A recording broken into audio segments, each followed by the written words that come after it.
হুর মানে কি? যে সমস্ত নারীকে আল্লাহ তাআলা জান্নাতে সৃষ্টি করেছেন তাদেরকে বলা হয় হুর। জান্নাতের রমণীদের আল্লাহ তাআলা জান্নাতি পুরুষদের জন্য উপহার হিসেবে রেখেছেন।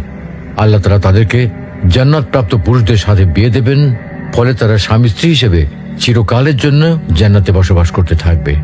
মহান আল্লাহ বলেন, كذلك وزوجناهم بحور عين আর আমি তাদেরকে বড় চোখ বিশিষ্ট হুরদের সাথে বিয়ে দেব। জান্নাতের হুর হবে চিরকুমারী ও সমবয়সের প্রেম সোহাগিনী।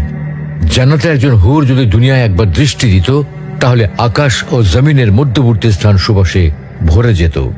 পূর্ব পশ্চিম প্রান্তকে তথা সমগ্র পৃথিবীটাকে সুসজ্জিত করে দিত।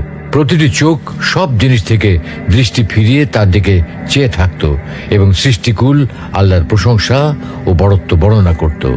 জান্নাতি পুরুষেরা যখনই তাদের দিকে তাকাবে, আনন্দে মন ভরে যাবে। যখন কথা বলবে, ছন্দময় মিষ্টি কথা দ্বারা হৃদয় ভরে দেবে। জান্নাতের রুম সমূহে যখন তারা ঘোরাফেরা করবে, তখন তাদের আলোতে রুমগুলো আলোময় হয়ে যাবে। জান্নাতের অধিবাসী নারী পুরুষগণ হবে একই বয়সের পরিপূর্ণ যুবক যুবতী।